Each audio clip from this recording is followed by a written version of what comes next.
जय श्री कृष्णा दोस्तों, स्वागत है आपका अपने चैनल कृष्णा प्यारी सखा में। हरे कृष्णा, राधे राधे। तो कैसे हैं आप सब लोग? ठाकुर जी और राधा रानी की कृपा से एकदम अच्छे और स्वस्थ होंगे। आज है सफला एकादशी। सबसे पहले आप सबको सफला एकादशी की अनंत अनंत शुभकामनाएं। तो सफला एकादशी का व्रत करने वाले तो मोक्ष को प्राप्त होते हैं और जीवन में हमेशा सफल ही रहते हैं। तो जरूर सुने सफला एकादशी पर सफला एकादशी की व्रत कथा। छोटी सी हमारी कथा है। आज सफला एकादशी पे हम सुनाने जा रहे हैं आपको सफला एकादशी की व्रत कथा। अगर आप व्रत न भी कर पाए तो सफला एकादशी पे सफला एकादशी की व्रत कथा जरूर सुने। जीवन में हमेशा आप सफल रहेंगे। और तो चलिए सुनते हैं हम अपनी कथा। युधिष्ठिर बोले, पौष कृष्णा पक्ष में कौन सी एकादशी होती है, उसका क्या नाम है, क्या विधि है, किस देवता का पूजन होता है जनार्दन, ये मुझमें विस्तार से कहिए। श्री कृष्ण बोले, हे राजन, आपके स्नेह के कारण मैं कहता हूँ पौष कृष्ण पक्ष में जो द्वादशी युक्त एकादशी होती है उसकी विधि लोक हित के लिए मैं तुमसे कहूँगा। इस एकादशी का नाम सफला है। इसके नारायण अधिदेव हैं। विधि पूर्वक उनका पूजन करें। हे राजन, जो सदा एकादशी व्रत करते हैं वो सर्वथा मेरे प्रिय हैं।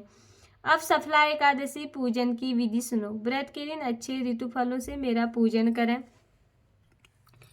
सफला में दीपदान विशेष उत्तम कहा है। रात्रि में विधि पूर्वक दीपदान करना चाहिए। जब तक नेत्र खुले रहे तब एकाग्र चित्त से रात्रि में जो जागरण करे उसके पुण्य का फल सुनो।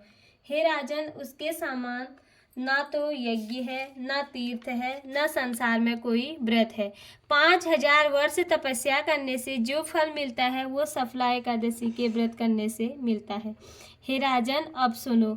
महिष्मती राजा की चंपावती नाम की प्रसिद्ध पुरी थी। राजा के 4 पुत्र थे। उसमें लुम्पक नामक बड़ा लड़का बड़ा पापी था। वह पर स्त्री गामी, जुआरी और बेश्यागामी था। राजा ने पुत्र को ऐसी दशा में देखकर राज्य से निकाल दिया। अब लुम्पक मन में सोचने लगा, पिता और बंधुओं से मुझको त्याग दिया है, अब मुझको क्या करना चाहिए। इस प्रकार चिंता करते हुए उसने विचार किया कि मैं उस दिन वन में चला जाऊंगा, फिर रात को वन से आकर पुरी में रहूंगा। यह विचार कर वन में चला गया। नित्य जीव हिंसा और चोरी व्रत कर वह अतीत प्राचीन पीपल का पेड़ था। उस वन में उस वृक्ष को देवता की तरह मानते थे। उसी स्थान पर वो पापी लुम्पक रहता था। निंदित और दुष्कर्म करते हुए उसको पौष कृष्णा सफला एकादशी का दिन आया। हे राजन, 10वीं की रात्रि को वस्त्रहीन होने के कारण शीत से पीड़ित होकर बेहोश हो गया।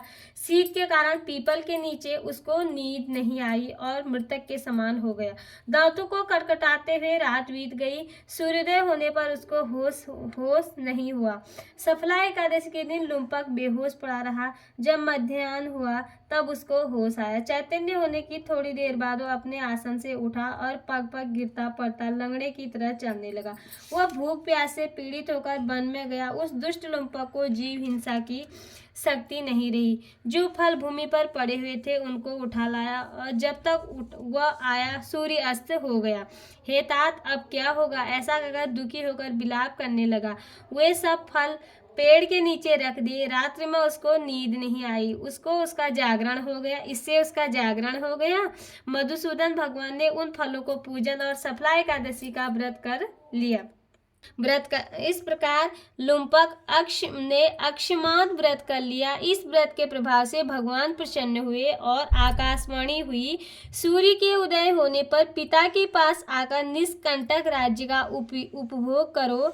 भगवान की कृपा से वह दिव्य रूप हो गया। सुंदर आभूषण को धारण कर पिता के पास पहुंचा। उसको देखकर पिता ने निष्कंटक राज्य दे दिया। उसने बहुत वर्षों तक राज्य किया। एकादशी के दिन वो भगवान की भक्ति में लीन रहने लगा। वृद्धावस्था प्राप्त होने पर पुत्र को राजगद्दी देकर वन को चला गया। इस प्रकार से जो सफला एकादशी का व्रत करते हैं वो इस लोक में यश लेकर निसंदेह मोक्ष को प्राप्त करेंगे। बोले भगवान श्री हरि विष्णु की जय। लक्ष्मी नारायण भगवान की जय। सफला एकादशी माता की जय।